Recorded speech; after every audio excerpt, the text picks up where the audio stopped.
আর এখন আমরা যাব শ্রীধাম বৃন্দাবনে। কে কে বৃন্দাবনে গেছেন দুটি বাহু তুলুন দেখি। ওমা, বৃন্দাবনে যেতে গেলে কি বলতে হয়? রাধে রাধে। বৃন্দাবনে যেতে গেলে রাধে রাধে বলতে হয়। সেখানে আপনি যাই করবেন রাধে রাধে বলতে হয়। পথে চলতে গেলেও রাধে রাধে বলতে হয়। তাই আর চলুন আমরা আমাদের এই মনটাকে নিয়ে বৃন্দাবনে যাব। দেখি কারা কারা বৃন্দাবনে যাবেন না, দুটি বাহু তুলুন। ওমা, আপনারা কেউ বৃন্দাবনে যাবেন না? ওমা, আমি কি বললাম ভালো করে মন দিয়ে শুনুন। আমি বললাম কে কে বৃন্দাবনে যাবেন না, দুটি বাহু তুলুন। আচ্ছা, ভুল হয়ে গেছে। এবার যারা যারা বৃন্দাবনে যাবেন দুটি বাহু তুলুন। আর ওই পিছনের মায়েরা কেউ বৃন্দাবনে যাবেন না? ওমা, ওই কেউ বৃন্দাবনে যাবেন না? ওমা, বৃন্দাবন, এই বৃন্দাবনে যেতে গেলে টাকা লাগে না গো। এই মনটাকে নিয়ে গেলে আর রাধে রাধে বলতে বলতে বৃন্দাবনে চলে যাওয়া হয়। কারণ আমাদের মনটাই হচ্ছে একমাত্র জিনিস যে সব থেকে দ্রুত চলতে পারে, তাই না? তাই চলুন আমরা সকলে মিলে এই মনটাকে নিয়ে একবার বৃন্দাবনে যাই। দুটি বাহু তুলুন দেখি। আজ কি হয়েছে তাই রাধে রাধে বলতে বলতে বৃন্দাবনে যাব। রাধা রাধা রাধা রাধা বলো মন, যদি যাবি মধুর বৃন্দাবন। রাধা রাধা রাধা রাধা বলো রে ওরে মন, যদি যাবি মধুর বৃন্দাবন। রাধা রাধা রাধা বলো ওরে মন, যদি যাবি মধুর বৃন্দাবন। রাধা রাধা রাধা রাধা বলো রে মন, যাবি মধুর বৃন্দাবন। বৃন্দাবনে তরুলতা সবাই বলে রাধা রাধা রাধা। বৃন্দাবনে তরুলতা সবাই বলে রাধা রাধা। আর বৃন্দাবনে তরুলতা সবাই বলে রাধা রাধা রাধা। বৃন্দাবনে তরুলতা সবাই বলে রাধা রাধা। রাধা রাধা রাধা রাধা বলো ওরে মন, যদি যাবি মধুর বৃন্দাবন। রাধা রাধা রাধা রাধা বলে ওরে মন, যাবি মধুর বৃন্দাবন। রাধা নামটি দুই অক্ষরে সবাই বলে রাধে রাধা। রাধা নামটি দুই অক্ষরে, তাতে কত সদা ধরে। আর রাধা নামটি দুই অক্ষরে, নামে কত শোভা ঝরে। রাধা নামটি দুই অক্ষরে, তাতে কত সদা ধরে। রাধা রাধা রাধা রাধা বলো ওরে মন, যদি যাবি মধুর বৃন্দাবন। রাধা রাধা রাধা রাধা রাধা রাধা বলো জোরে জোরে মন, যদি যাবি মধুর বৃন্দাবন। রাধা রাধা রাধা বলো ওরে মন, যদি যাবি মধুর বৃন্দাবন। রাধা রাধা রাধা রাধা রাধা রাধা বলো জোরে জোরে মন, যদি যাবি মধুর বৃন্দাবন। তাই আজ আমরা রাধে রাধে বলতে বলতে বৃন্দাবনে চলে গেছি। তাই মা, যারা যারা বৃন্দাবনে যাননি অবশ্যই তারা একবার বৃন্দাবনে যাবে। অবশ্য ভগবানের কৃপা না হলে কেউ বৃন্দাবনে যেতে পারেন না। ওমা, তাহলে সকলেই যারা যারা বৃন্দাবনে যাননি একবার যাওয়ার চেষ্টা করবে। তাই আজ কি হয়েছে না আমরা আবার বৃন্দাবনে চলে এসেছি। তাই অনেকেই ভাবে যে রাধা কৃষ্ণের বিবাহ হয়নি কেন। ওমা জানেন রাধা কৃষ্ণের বিবাহ হয়নি কেন? না রাধা কৃষ্ণ এক আত্মা দুই দেহ ধরি, অন্য বিলাস রস আস্বাদন করি।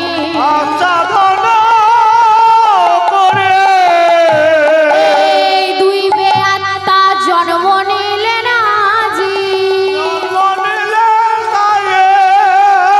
কলির দ্বারে নাম বিলালেন গৌরার নেতা।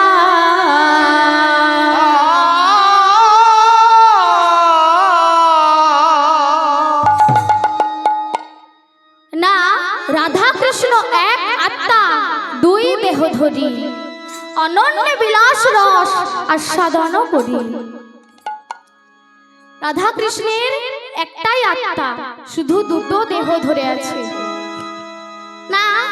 তার একটা প্রমাণ দেখুন। একদিন ভগবান শ্রীকৃষ্ণ দ্বারকাতে রাজা হয়ে বসে আছেন সিংহাসনে। এবার সিংহাসনে যখন বসে আছে, তার এক পাশে আছে রুক্মিণী আর এক পাশে আছে সত্যভামা। তাই রুক্মিণী আর সত্যভামা বসে আছে প্রভুর পাশে। এমন সময় তারা দুজনে গিয়ে প্রভুর জন্য এক গ্লাস দুধ এনেছে পান করার জন্য। এইবার ভগবান একটু অন্যমনস্ক হয়ে দুধটা পান করে নিয়েছে, বুঝতে পারেনি যে দুধটা এখনো গরম ছিল। তাই কি হয়েছে, ওই গরম দুধ যেই না গলায় পড়েছে, না গোবিন্দের আবার ছ্যাঁকা লেগে গেছে বাবা। তাই গোবিন্দ কি বলেছে, হা রাধে। এই হা রাধে বলে যখন ডেকেছে, রুক্মিণী আর সত্যভামা চিন্তা করছে প্রভুর যে এত এত স্ত্রী আছে, এই স্ত্রীর মধ্যেই হয়তো প্রভু রাধা নামে কেউ একজন স্ত্রী আছে। কারণ আমাদের যখন কোনো বিপদ হয় বা কোনো ব্যথা পাই, তখন আমরা মা গো বাবা গো বলে চিৎকার করি। কেউ কি বলে মা, শ্বশুর গো শাশুড়ি গো, কেউ কি বলে? তাই মা গো বাবা গো বলে সবাই চিৎকার করে। কিন্তু ভগবান কি করেছে, হা রাধে বলে চিৎকার করেছে। রাধাকে যখন ডেকেছে, রুক্মিণী আর সত্যভামা চিন্তা করছে হয়তো রাধা নামে কেউ আছে। তাই কি করেছে, তারা দুইজন গোবিন্দের যতগুলো স্ত্রী ছিল সবাইকে একটা লাইনে দাঁড় করিয়েছে। আর দাঁড় করিয়ে বলছে, তোমার নাম? বলে আমার নাম জাম্ববতী। তোমার নাম? আমার নাম রুক্মিণী। তোমার নাম? আমার নাম সত্যভামা। দেখে বেশ মুশকিলে পড়া গেল, কেউ তো রাধা নেই। এইভাবে সকল স্ত্রী পেরিয়ে গেছে, রাধা নামে কেউ কি কাউকে খুঁজে পেলেন না। যখন খুঁজে পেলেন না, না দরজার আড়াল থেকে একটা ব্যক্তি খুব জোরে জোরে হাসছে। কে বাবা? না যে ঝালে ঝোলে অম্বলে সব জায়গাতেই থাকে। কে সে? আপনি কিন্তু দেখতে পাবেন না যে কারো পাড়াতে দুই একটা করে নেই। কে বাবা? না সে হলো মহামুনি নারদ। তাই বাবা আপনাদের গ্রামটা কিন্তু খুব ভালো, আপনাদের গ্রামে এইসব নিয়ে আমি জানি। কিন্তু তাও কয়েকটা গ্রামে আছে এই নারদ কুটিনাটি ঝগড়াঝাটি লাগায় কিন্তু। তাই সেই নারদ কি করেছে, না ওই দরজার আড়াল থেকে হাসছে। রুক্মিণী আর সত্যভামা দেখতে পেয়েছে। আর রুক্মিণী আর সত্যভামা দেখতে পেয়ে নারদ মুনির কাছে গেছে। নারদ মুনিকে বলছে, তুমি হাসছো কেন? তখন নারদ মুনি কি বলছে, তাহলে শোনো, তোমরা কি কোনোদিন রাধাকে দেখেছো? দেখোনি? রাধাকে দেখে আসো, তাহলেই জানবে যে তোমার গোবিন্দ বা তোমাদের প্রতি ওকে এত কেন ভালোবাসে। বলে নারদ মহামুনি, আমরা রাধাকে কোথায় পাবো? তখন নারদ বলে, তোমরা এই গোলকে বসে থাকলে হবে না, এইখানে বসে থাকলে কিন্তু রাধা রানীকে পাওয়া যাবে না। রাধারানীকে পেতে হলে কোথায় যেতে হয়? রাধারানীকে পেতে হলে কোথায় যেতে হয়? বাবা বৃন্দাবনে যেতে হয়। তাই বলছে তোমরা যদি রাধাকে পেতে চাও বৃন্দাবনে যেতে হবে, কারণ বৃন্দাবন বিলাসিনী রাধা। তাই আজ নারদ কি বলেছে, নারদের ঢেকি যন্ত্র আছে না বাবা, ওই ঢেকি জানে করে রুক্মিণীকে আর সত্যভ্রমাকে চাপিয়ে নিয়ে গেল বৃন্দাবনে। এবার বৃন্দাবনে নিয়ে গিয়ে কি করেছে না, রাধারানীর কিছুটা দূরে তাদেরকে নামিয়ে দিয়েছে আর বলছে এবার তোমরাই খুঁজে নাও রাধা কোথায় আছে, কিছুটা গিয়েই খুঁজে পেয়ে যাবে। তাই রুক্মিণী আর সত্যভ্রমা আজকে ছুটতে ছুটতে যাচ্ছে রাধার দর্শন পাবার জন্য। কিছুটা দূর গিয়ে দেখলো একটা অপরূপ সুন্দরী মহিলা বসে বসে আজ প্রভুর নাম গাইছে। আর প্রভুর নাম গাইছে যখন ছুটতে ছুটতে গিয়ে বলছে, হ্যাঁ গো তোমার নাম কি রাধা? বলে না না, আমার নাম রাধা নয়, আমার নাম হলো ললিতা, আমি রাধারানীর এক সখী। তাই রুক্মিণী সত্যভ্রমাকে বলে, দেখো দেখো সত্যভ্রমা, এই রাধারানীর সখী যদি এত সুন্দর হয় তাহলে না জানি রাধারানী আরো কত সুন্দর দেখতে, তাহলে আমাদের স্বামী আমাদেরকে কেন ভালোবাসবে? ছুটতে ছুটতে আবার কিছুটা দূরে গিয়েছে, দেখতে পেয়েছে আরো একটা অপরূপ সুন্দরী নারী বসে আছে। এইবার তো স্থির করে নিয়েছে ওই রাধা। এবার মনে মনে চিন্তা করছে, ওই যখন রাধা, আমরা গিয়ে বলি যে তোমার নাম কি রাধা, গিয়ে বলেছে তোমার নাম কি রাধা? আরে না না, আমার নাম রাধা নয়, আমি তো কেবলমাত্র রাধার একটা সখী। আমার নাম কি জানো? আমার নাম হলো বিশাখা। তাই দেখতে পেল রাধার তো দর্শন হলো না। বিশাখা বলছেন, শোনো, তোমরা যদি রাধারানীর দর্শন পেতে চাও কি করতে হবে জানো? তোমাদেরকে আরো কিছু দূর এগিয়ে যেতে হবে। এইভাবে তোমরা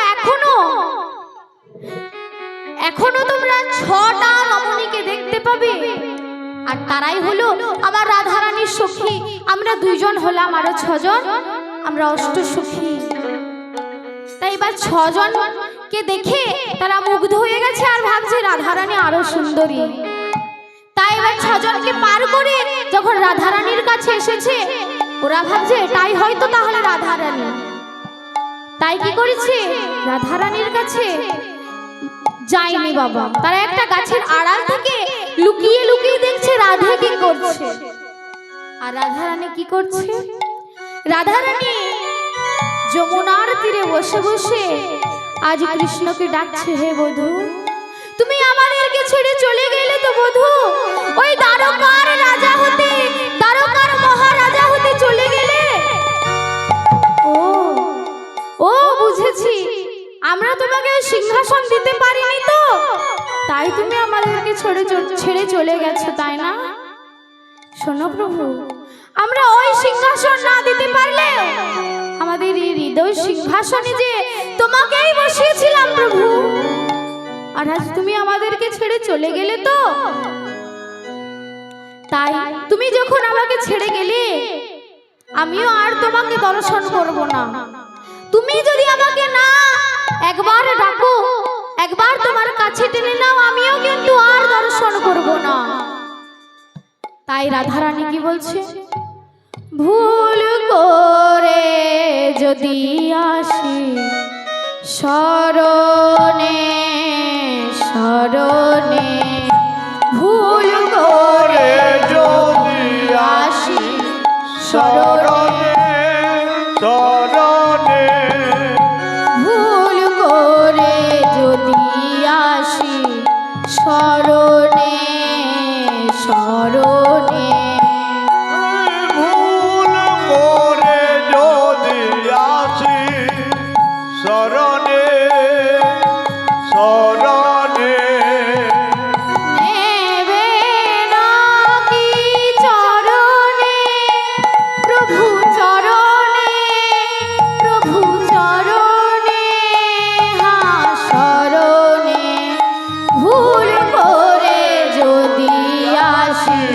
শরণে প্রভু শরণে ভুল করে আসি আসি শরণে প্রভু শরণে আমি তো বসে আছি ও গো দীন দয়াল তুমি যে আমারি ও গো প্রভু দয়াল আমি তো বসে আছি ও গো দীন দয়াল আমি তো তোমারি ও গো দীন দয়াল আমি যে বসে আছি ও গো দীন দয়াল তুমি যে আমারি ও গো প্রভু দয়াল আমি তো বসে আছি ও গো দীন দয়াল তুমি যে আমারি ও গো তুমি দয়াল তুমি যে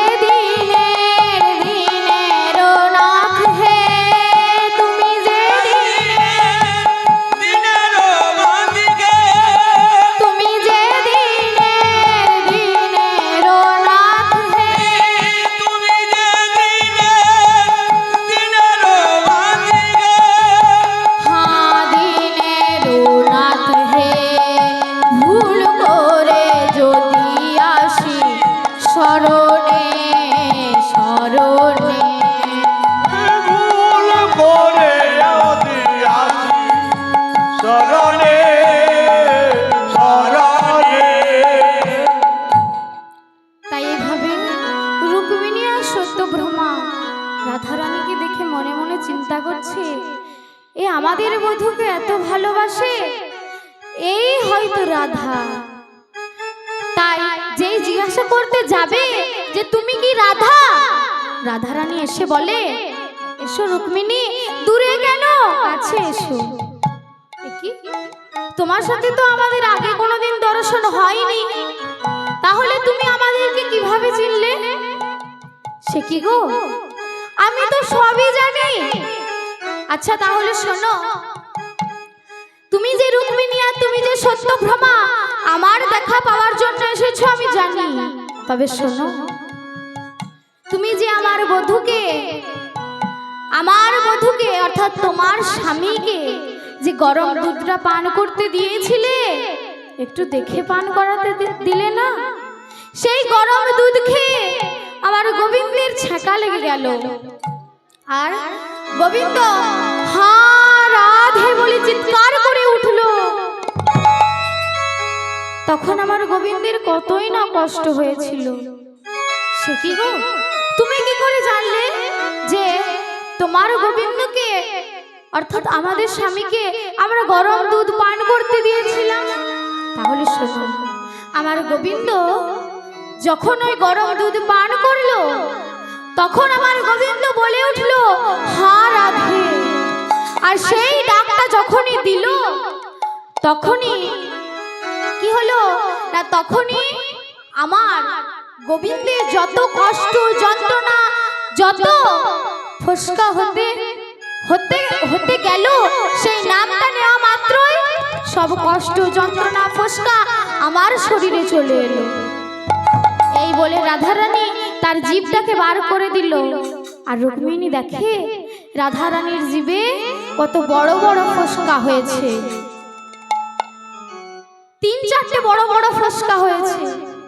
তাই বলছে ফসকা কি করে হলো না, শোনো, আমি যে আমার গোবিন্দের হৃদয়ে বাস করি গো, তাই আমার গোবিন্দ যখনই আমার নামটা করলো, তার অঙ্গের যে ফসকাগুলো আমার অঙ্গে চলে এলো।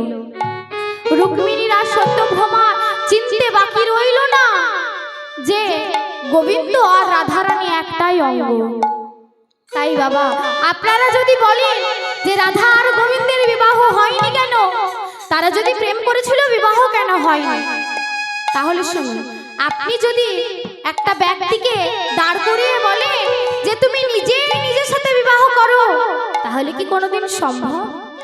নিজেই কি নিজের সাথে বিবাহ করা যায়? যায় না, কারণ রাধারানী কোনো সাধারণ নারী নয়, তিনি হলেন স্বয়ং গোবিন্দের বাম অঙ্গ থেকে সৃষ্টি হওয়া এক নারী। তাহলে একটাই আত্মা, তাই রাধা গোবিন্দের বিবাহ হয়নি। তাই কি হয়েছে, আর এইদিকে যেই না আমার গোবিন্দ জন্ম নিয়েছে, আজ যেই আনন্দ নবদ্বীপে হচ্ছে, সেই আনন্দ মধুপুরে অর্থাৎ মথুরায়। কিন্তু মথুরাবাসীর জ্বালা ছিল, মথুরাবাসীর যন্ত্রণা ছিল। এ আমাদের কেমন রাজা, যেই রাজা কিনা ঈশ্বর ভক্তি বিমুখ। সত্যি বড় দুঃখের কথা মাগো, যেই রাজ্যের রাজারা এরকম হয়, ভগবানের নাম করতে চায় না, ভগবানের পূজা করতে চায় না। আর সেই রাজ্যের যে প্রজারা, তারা যদি ভগবানের নাম করতে চায়, আর যদি রাজা তাদেরকে করতে না দেয়, এ বড় কষ্টের কথা। তাই আজ শান্তি ছিল না মথুরাবাসীর মনে, আর শান্তি ছিল না মথুরার অধীশ্বর কংসের মনে। আমাকে এই সারা বৃন্দাবন জুড়ে কেউ এতটুকু ভালোবাসে না, কেউ এতটুকু স্নেহ প্রীতি ভালোবাসা আমাকে দেন না। তাই আমাকে আজ এমন একটা কিছু করতে হবে, যেইটা করলে আমি সকলের মনকে জয় করে নিতে পারব। বসে বসে চিন্তা করছে মথুরার অধীশ্বর কংস। কংস আপন ভবনে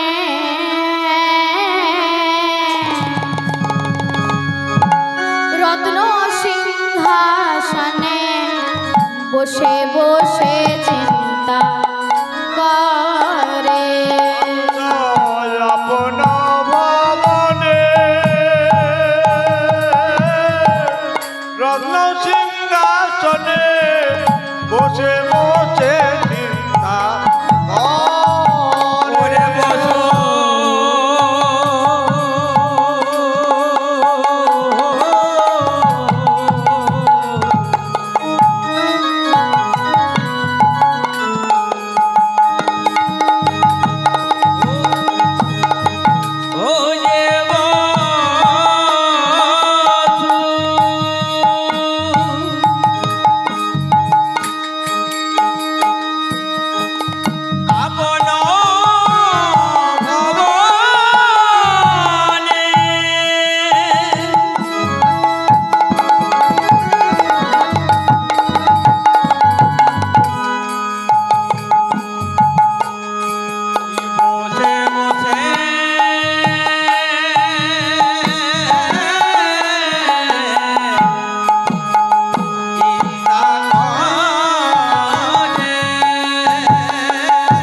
বসো আপন ভবনে রত্ন সিংহাসনে বসে বসে চিন্তা করে। আমার কেমন করে দূরে নামে যাবে, কেমন করে দূরে নামে যাবে, আমার কেমন করে দূরে নামে যাবে, বলে কেমন করে দূরে নামে যাবে। সকলে আমায় ভালোবাসে না, কেমন করে দূরে নামে যাবে, সকলে আমায় ভালোবাসবেন, এমন করে দূর নাম যাবে। সকলে আমায় ভালোবাসে না, কেমন করে দূর নামে যাবে, সকলে আমায় ভালোবাসে, কেমন করে দূর নামে যাবে। তাই আজ কংস মনে মনে চিন্তা করছে, কেউ তো আমাকে ভালোবাসে না, তাই আমাকে কি করলে তারা আমাকে ভালোবাসবে, সেইটাই আমি করব।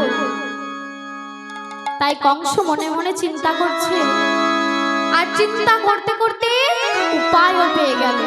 সে কি করলো, একটা চালাকির পথকে আশ্রয় করলো।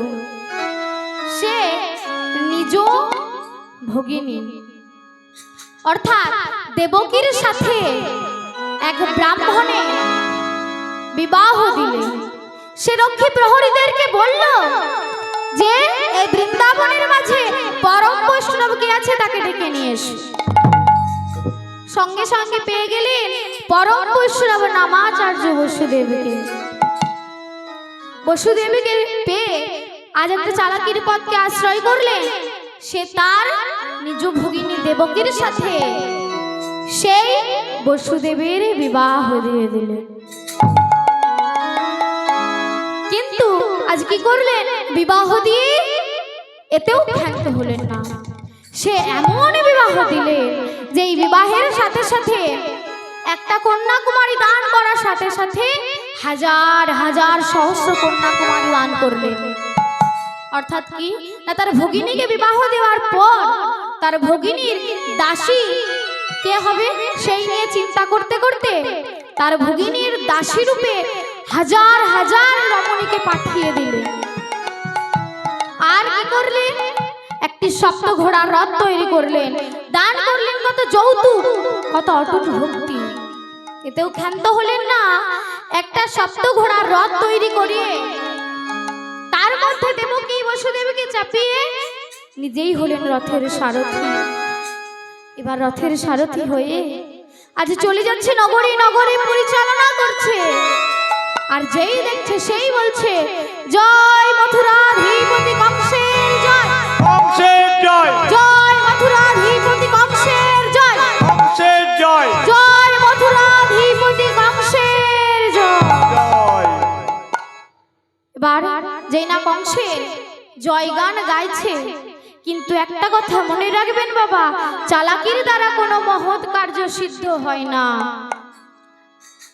তার একটা প্রমাণ দেখুন, একটা ছোট্ট প্রমাণ দেখুন না। একজন ব্যক্তি কি করেছে? সকালবেলা অফিসে যাবেন, তাই আজ অফিসে যাবে বলে ঠাকুরের পুজো দিয়েছে, ধূপ দিয়েছে, ধুনো দিয়েছে, সবকিছুই করেছে। এবার যেই না অফিসে যাবেন বলে বের হবে, এমন সময় দরজায় কি একটা ঠোক্কর দিয়েছে, ঠক ঠক করে ঠোক্কর দিচ্ছে। সে ঠোক্করের আওয়াজ পেয়ে সেই ব্যক্তিটা ছুটতে ছুটতে গেল দরজা খোলার জন্য। দরজা খুলে দেখে একটা লম্বা চওড়া লোক দাঁড়িয়ে আছে। আর সেই লোকটা মাথা থেকে পা পর্যন্ত কি না, মাথা থেকে পা পর্যন্ত কালো রঙের বস্ত্র পরে, সেই কালো রঙের পোশাক পরে দাঁড়িয়ে আছে।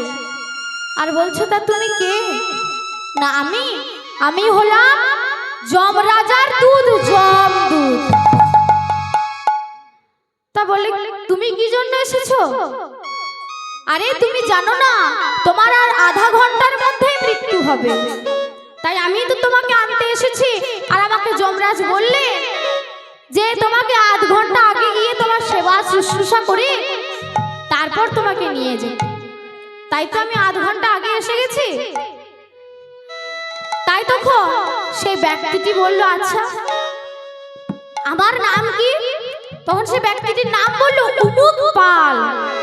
সে ব্যক্তিটির নাম ধরে বলল।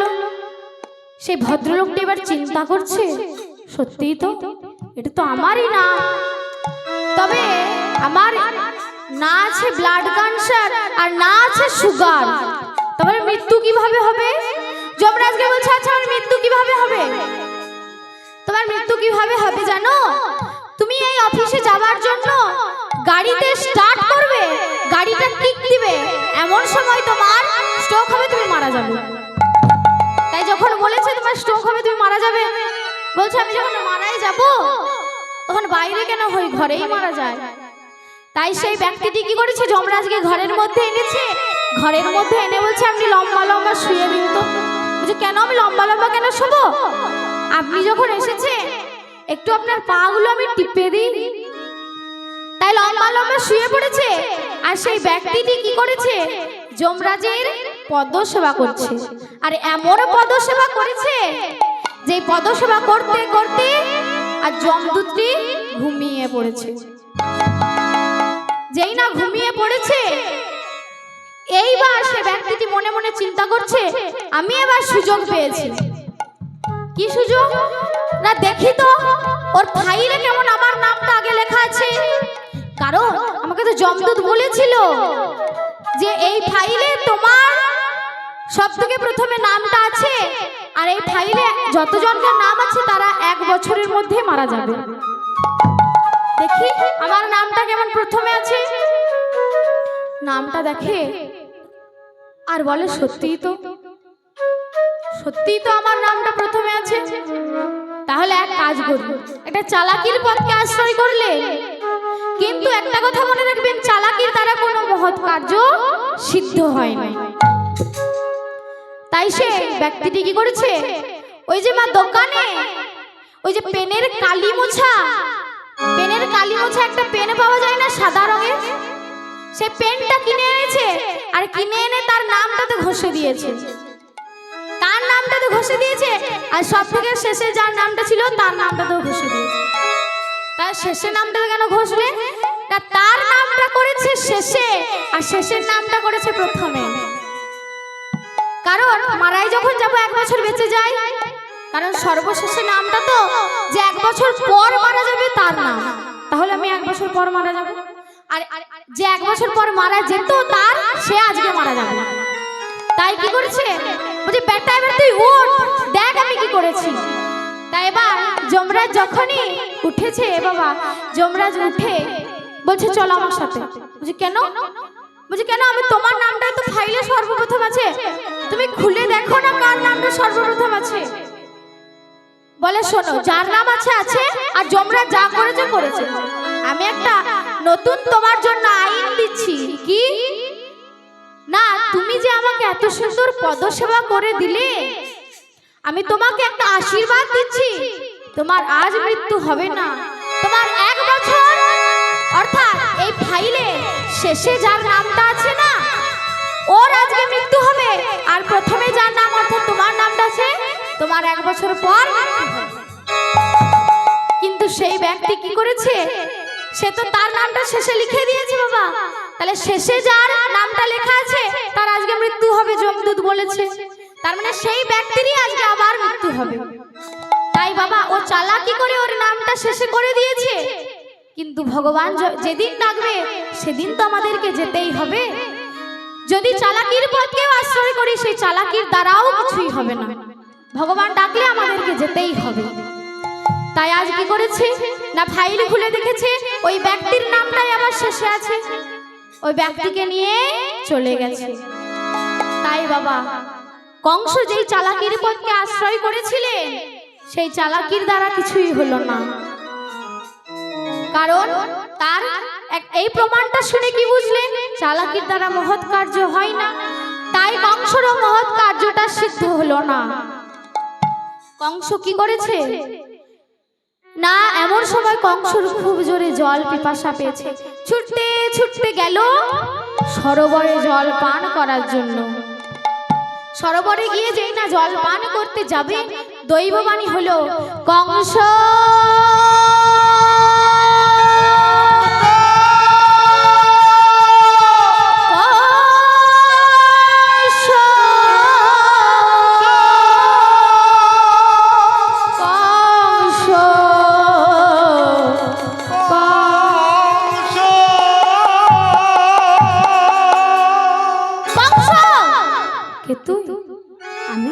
আমি নিয়তি, তুই আসরি, তোকে দেখতে পেলে তোর দেহটাকে টুকরো করে দিতাম।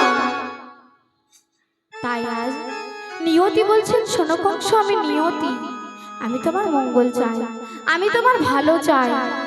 শোনো কংস, তুমি যেই আনন্দ করে তোমার ভগিনীর বিবাহ দিলে, তার রথের সারথি হলে, কিন্তু তুমি জানো না কংস, তারই অষ্টম গর্ভের সন্তানের হাতে তোমার মৃত্যু। কি বললি? কে এমন পারে যে আমাকে মৃত্যু বরণ করতে পারে? তখন বলে, আছে কংস, আছে, তোমার ভগিনী দেবকীর সন্তান, অষ্টম গর্ভের সন্তানই হলো তোমার মৃত্যুর কারণ। কংস বলে, আজ আমার জয় ঢাক বেজে উঠেছে, তাই তোর হিংসা হচ্ছে, তাই না নিয়তি? না কংস, আমি তোমার ভালো চাই, আমি তোমার মঙ্গল চাই। ও ও তুমি যাহারে রইয়া আনন্দে মাতিয়া করিছো নগর ভ্রমণ। যারে লইয়া লইয়া করেছো খেলা। তুমি যাহারে লইয়া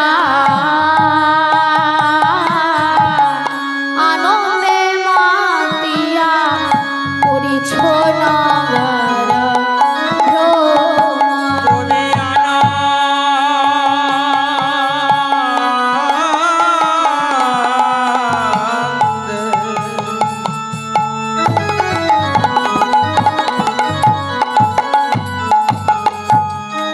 ও গো মাতিয়া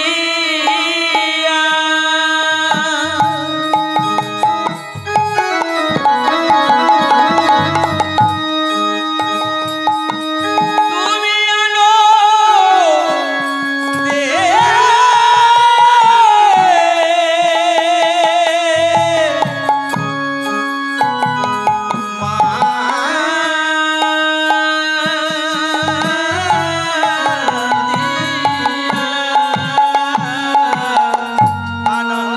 লইয়া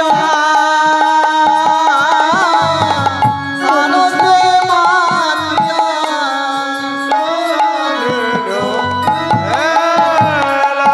তোমার আনন্দের হাত ভেঙে যাবে তোমার আনন্দের ভেঙে যাবে তোমার আনন্দের হাত ভেঙে যাবে তোমার আনন্দের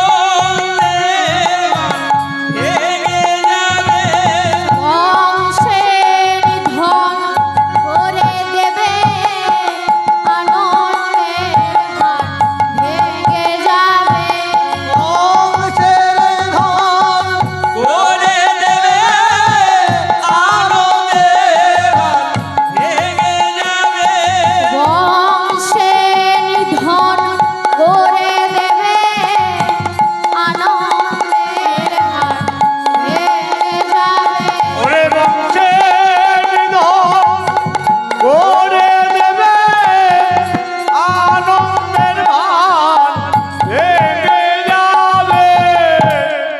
শোনো কংস, তোমার এই আনন্দের হাট ভেঙে যাবে। কার এত বড় শক্তি যে আমার এই আনন্দের হাট ভেঙে দিতে পারে? ও, তোর হিংসা হচ্ছে, আমি ঠিক ধরেছি তোর হিংসা হচ্ছে। আরে না না, তোমার ভগিনী দেবকী আছে না, তার অষ্টম গর্ভের সন্তানের হাতেই যখন তোমার মৃত্যু হবে, সেই তোমার আনন্দের হাট ভেঙে দেবে। ও তার অষ্টম গর্ভেতে অষ্টম সন্তান তোমারে বোধিবে আসি। গর্ভেতে অষ্টম সন্তান তোমারে বলিবে যে ও তার অষ্টম গর্ভেতে অষ্টম সন্তান তোমারে বোধিবে আসি। ও যেন অষ্টম গর্ভেতে অষ্টম সন্তান তোমারে বোধিবে আসি। রাখবে না রে, লাগবে না রে, রাখবে না রে, লাগবে না রে সে বাতি দিতে কাউকে রাখবে না রে। ওকে বাতি দিতে কারো লাগবে না রে সে বাতি দিতে কাউকে রাখবে না রে। ওকে বাতি দিতে কারো লাগবে না রে সব অংশের ধন করে দেবে, বাতি দিতে কাউকে রাখবে না রে।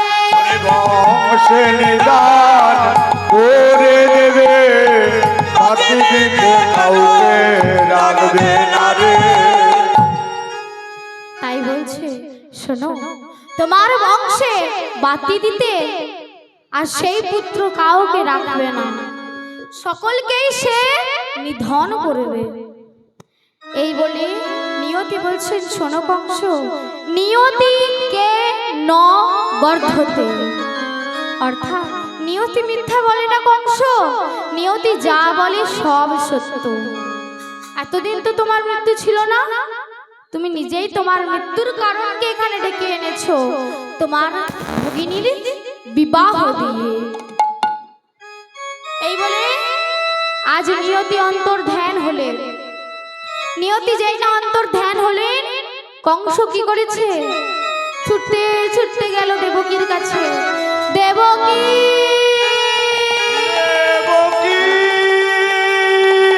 দেবকী দেবকী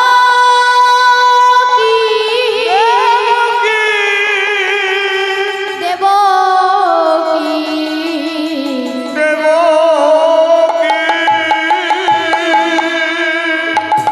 দেবকী, তোর অষ্টম গর্ভের সন্তানের হাতে আমার মৃত্যু। আমি বেঁচে থাকতে কখনোই তোর অষ্টম গর্ভের সন্তানকে আমি ভূমিষ্ঠ হতে দেব না। এই বলে দেবকীর চুলের মুষ্টি ধরে রথ থেকে নামিয়েছে, বাধা দিলেন বসুদেব। কংস অনেক রাজা ছিল যাদের হাতে তুমি তোমার ভগিনীকে তুলে দিতে পারতে, কিন্তু তা তুমি করনি। তার কারণ হলো তুমি আমার সততা, আমার নিষ্ঠা, আমার ভক্তি দেখে তুমি তোমার ভগিনীকে আমার হাতে তুলে দিয়েছো। তাই এতদিন যে তোমার ভগিনী ছিল, সে এখন আমার বিবাহিতা স্ত্রী। অগ্নি নারায়ণকে সাক্ষী রেখে আমি তাকে বিবাহ করেছি, তাকে রক্ষা করা তো আমার কর্তব্য। তাই তুমি দেবকীকে হত্যা করো না কংস।